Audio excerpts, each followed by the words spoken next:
Alright, welcome back ladies and gentlemen to the Chupacabra tutorials channel. I'm your host Larry, and today I'm going to show you how the arena works inside of Palworld 1.0. The arena is on a small little island to the south of the really big desert over here. The coordinates for this are 63113, and there's just this tiny little island with a teleport point, and all that's here is the arena merchant and a little pal box for you to hot swap out your little team of pals. And when you go up to this, because what you really want to do is there's two reasons why you want to fight in the arena. The first one is an achievement on Steam. If you want to complete the game, you're going to have to get to like the legend rank inside of the arena. The other reason is you can actually exchange your tickets from winning in order to get different things like implants, to get different passive skills, gender reversers, and also like, you know, armor schematics so that you can look like the Ultra Kill robot. So you got a bunch of different options here. And the way that it works is you don't even really need to fight another person. So you can just hit join the arena and you can fight an NPC, you can fight a person, or you can spectate.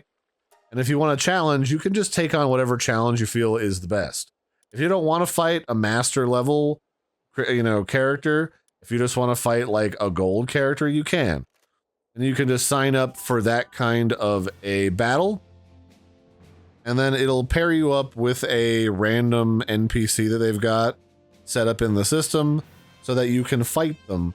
And then it's just a matter of saying, okay, this is their lineup. They've got like a Menacing and Blaze Howl Knocked and a whole bunch of different characters. So I'm going to put my best teammates up to the task, which are actually kind of fire-based. This might not be the best matchup, but I've got a fully condensed Eidrolon, a Lumen, and I forget what this character is called. But all of those together should do a pretty decent job, and I can always shoot them in the face if necessary.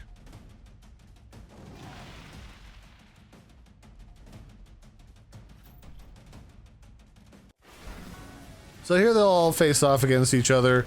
And really, it's just a matter of whoever kills the other team first wins. And I guess my team has already done just that.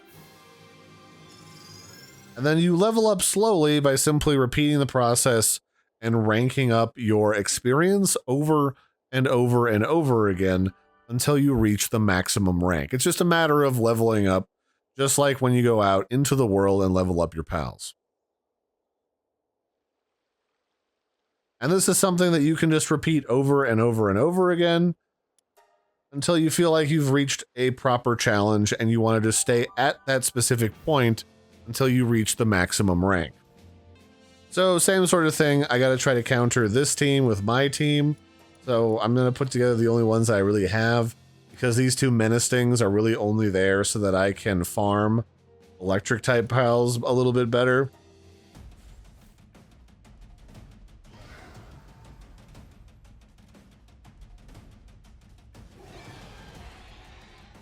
And the same rules are always going to apply.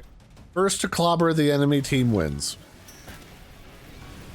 Your mileage is going to vary on that based upon your gear, based upon your pals, and based upon how lucky or unlucky you get when you build your team so that you can counter the entirety of the enemy team. And if you lose, you'll lose the same amount of experience and go down a rank as if you had won. So if I had lost this, I would go down 75 points rather than up 75 points. That's basically just how that works. And then you get different rewards. You get things like a revival potion. I've been getting different pal spheres. I got a memory wiping meta. Actually, no, that was from a raid earlier. But you get different rewards. You can also get things like a legendary blueprints for things like a meteorite cannon and other goodies. And the other thing I want to mention is the way that you unlock the next rank in to fight like a legend level NPC is you'd have to just first you have to defeat bronze to unlock silver, then you have to fight silver to unlock gold, and so on and so forth until you get to legend. I just haven't felt the need to do that because that would require a slight amount of effort on my part to actually go through my pal box and find my other two team members that round out my team. Because I only have Lumen in my team because it makes my arrows explode. But you can definitely get, like, you know, higher level everything, shove them into your team, and just start cheesing through everything inside of this arena. So that'll be it for this one, ladies and gentlemen. That's just a brief look at how the arena works. You don't actually have to PvP if you don't want to. But if you want to look for a PvP guide, I'm probably not the one who's going to give it to you, at least not for Palworld. And that'll be it for this one. Don't forget to like and subscribe, and I will catch you next time. Bye, everybody, and have a good one.